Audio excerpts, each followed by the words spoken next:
It's well known that cruising is mostly fixing your boat in exotic locations. Well, I can't think of a better place or a more exotic location to fix our boat than in Fakarava.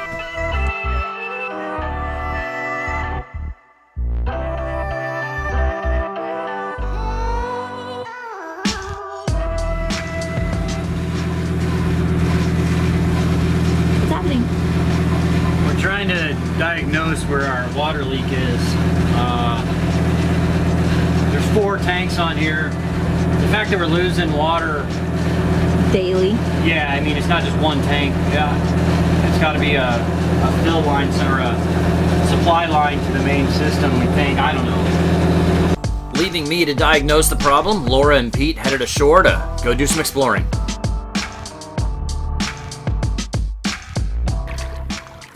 Are you nervous? I'm very nervous Why? because I have not done this before. Okay. And it is a shark. It's only a big fish. Do you think I can get it to go between my legs?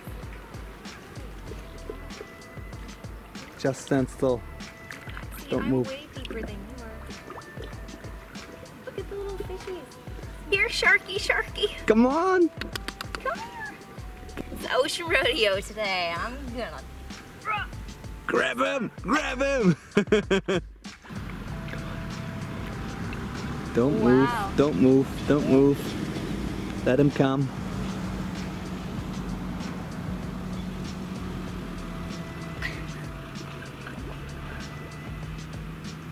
I'm surrounded. I've got 2. Oh my gosh, there's 3. Here's another one. Yep. Feline. And what the hell is that? It's a different color. It's a lemon shark, maybe. Okay. I thought it was an eel. I was about to No, no, no. freak out. All right, so we're having water issues. We're out of it. Filled our aft starboard tank has the most water in it. I'm not sure how many gallons it holds, but it holds quite a bit. And we filled that up yesterday, and the water pressure dropped today. So what we did is we kind of diagnosed everything. This is our water system. Got your pressure gauge. You got your manifold there. It goes all up, to all the distribution, water pump, and then through the filter. And then this is the supply line. Runs down through there, through there, into here, which is the distribution manifold that goes to all the different tanks. But the water pressure dropped off this morning and it wasn't rebuilding. Checked all the lines, nothing's leaking. And we started refilling that tank. Well, it only took like 45 minutes to refill totally. So that tells me that that tank had water in it, and it just, that wasn't the problem, that it was out of water. Well, I did check the pump. What I did is I disconnected the water pump, the intake from it, and I fed that to just a bucket of water, and it sucked it right in and brought it up to over 20 PSI before it ran out of water. So I'm pretty sure it's not the pump. In remote places, you have to be pretty inventive when working on your boat. In this case, I'm pressurizing the line to see if it's airtight.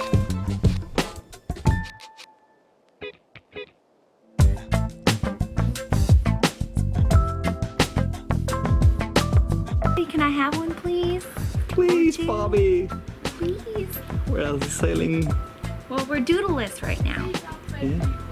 Big bows. You can separate them. Yeah. Should I ask? How much? Now Bobby would get that. No. Bobby, please, can we have a dog? Mm-hmm. Please, Bobby. We'll be good. I'll take care of him. I promise. Oh. They're super chill. They're on island time. Yeah.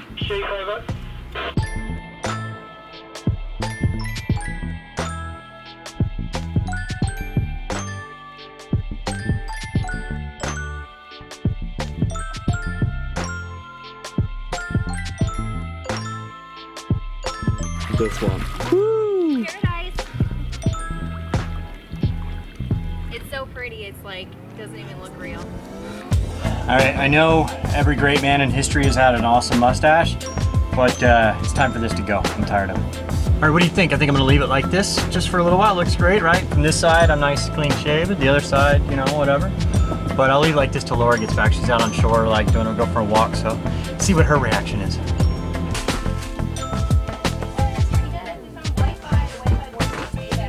Way to go, guys, with your little repairs. What the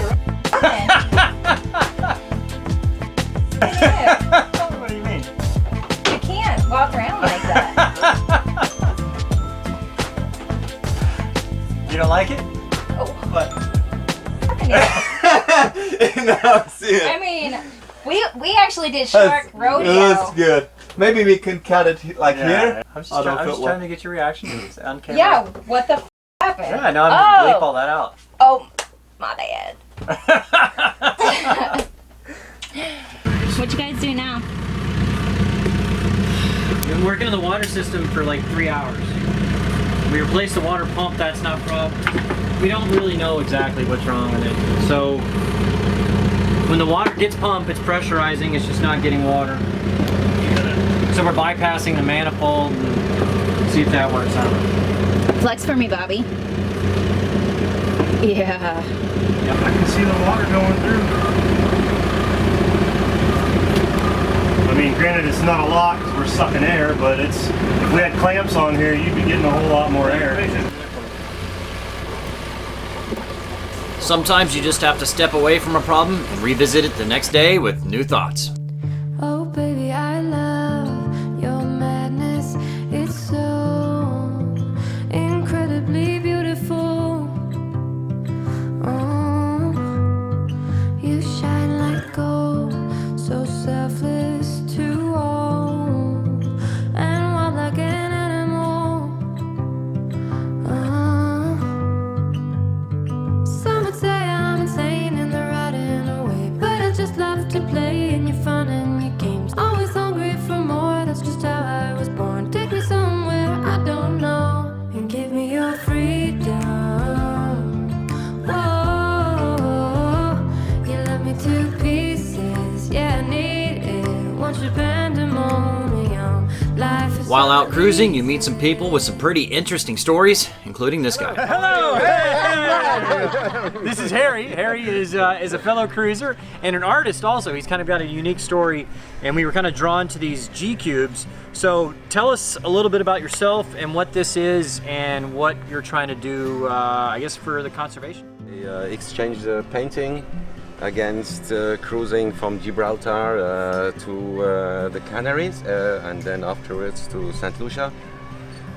And I said I don't want to make art, I'm an artist painter basically. I said I leave it all home, I go to sail. There you go. I want to see the sea, There you go. sailing, yeah. Kind of doing have the a same good thing. time. Yeah. So I went there, and after a certain time without art it was very boring. So I was looking around, and the only thing I've seen was garbage. Garbage everywhere. And that was quite shocking because I didn't know this, and I've seen a lot of pictures on YouTube about beaches being totally distracted by garbage. Yeah. But I didn't think that it was so important. So after a certain time I said, yeah, as a painter I'm very spoiled in my studio. I always paint paintings, I have no responsibility for society anymore. I have to do something for society. And I said, yeah, garbage, ocean, make an object. And I did a GQ. So this is all garbage that you've collected, and you've had people help you with this. And so how do you make this? It's kind of unique. So in here, Well, yeah. you've got a little, I guess it's a little metal tag that has. Yeah. So there you go. Tell us about this tag. Whose names are on yeah, that so one? where does this Yeah. tag from? And it's actually got the coordinates, the latitude and longitude, and then where you got it. Yeah, it's to see where it comes from. Because I said I'm going to make a trip around the world. I want to create a metaphor for the global problem of garbage, because garbage is produced in the industrialized city. And I don't know, about 50 years before, maybe your grandpa in London Right. or in New York threw it in the Thames. Yeah. And afterwards it's here. So I go to collect it where it comes from the sea, and people get this rubbish and don't have to do anything with it, and they are not responsible. I think this is a great analogy because, like, especially like people in the city, they don't come out to the ocean, so they don't see it, so they Yeah, don't believe you're it. right. It's similar to like global warming. That's it. Oh, yeah. You know, it's it's the same. They need Yeah. something to see to be like, That's oh, it. That's why I go to collect it on lonesome beaches. That's why I had to buy a sailing boat. Right, there you go. Because it's the only possibility That's to why go I to had places. Yes. to buy a sailing boat. Nobody is. So, That's tell us how awesome. you It's make really these. cool, yeah. So how do you make it? Yeah. It's Okay. plastic This one was made by kids. in Las Palmas. Yeah, Las Palmas in the Atlantic, outside of Africa. and I do the work usually with kids because I think it's important to sensitize the next generation on this problem, because they didn't hear anything about from the parents. The parents throw it away, the kids throw it away. So you have to show them what's happening. I went to Las Palmas, I went outside of the city. It's a city, it's about 800,000 people living there on an island, and the kids came with me to collect the garbage on the beach, and they didn't even know. It was 15 kilometers outside of the city. They didn't even know that it exists. One kid said in the TV when they came to film, he said, como se dice en español, so, help me, es la playa sembrava un infierno. Okay. And the beach that is means what? the beach was like an inferno. Okay, like a fire. Like a fire or Yeah, something. and they didn't know that. So I go to collect it with the kids, and I go to the school, and then we make a triage of the garbage. We make plastic to plastic, we make organic things to organic things, metal to metal, and we talk about what's happening when it comes into the sea, and afterwards oh, there is a shark. Oh, wow. Yeah, anyway. Is that? No, it's right. It's right. Anyway, yeah, and I have then a question. we compress it Yeah. with my little press I have on board, and I have the molds as well to pour it into resin, and we make an So it's art just a piece. resin? That's resin, yeah, around it to conserve it. It's a clin d'œil, how the French says, to Damien Hirst. Okay. Who puts his dead animals into formaldehyde. I put garbage Right, into okay. oil. Well, and you do this it's on oil board. inside, oil outside. That's awesome. So now- Get on board.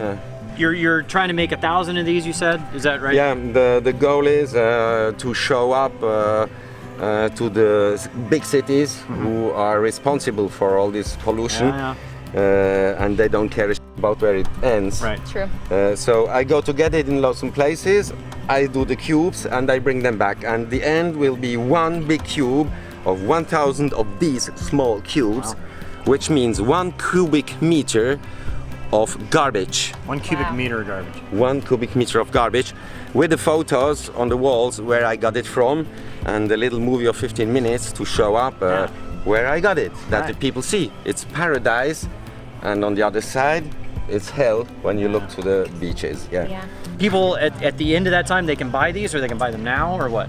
They can buy them always. They can buy them in the shop Okay.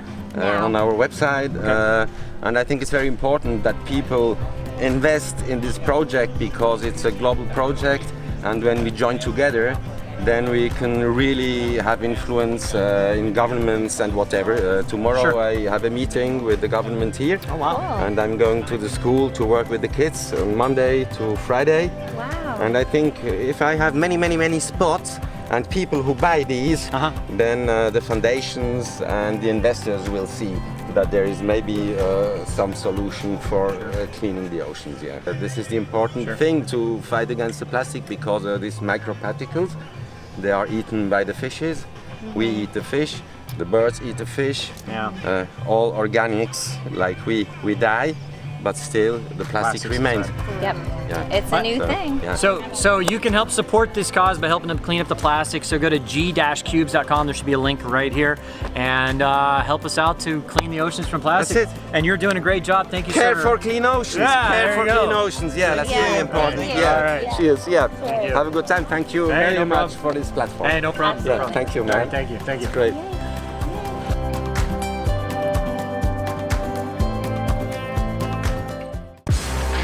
After all the serious talk, it's time to have a little fun.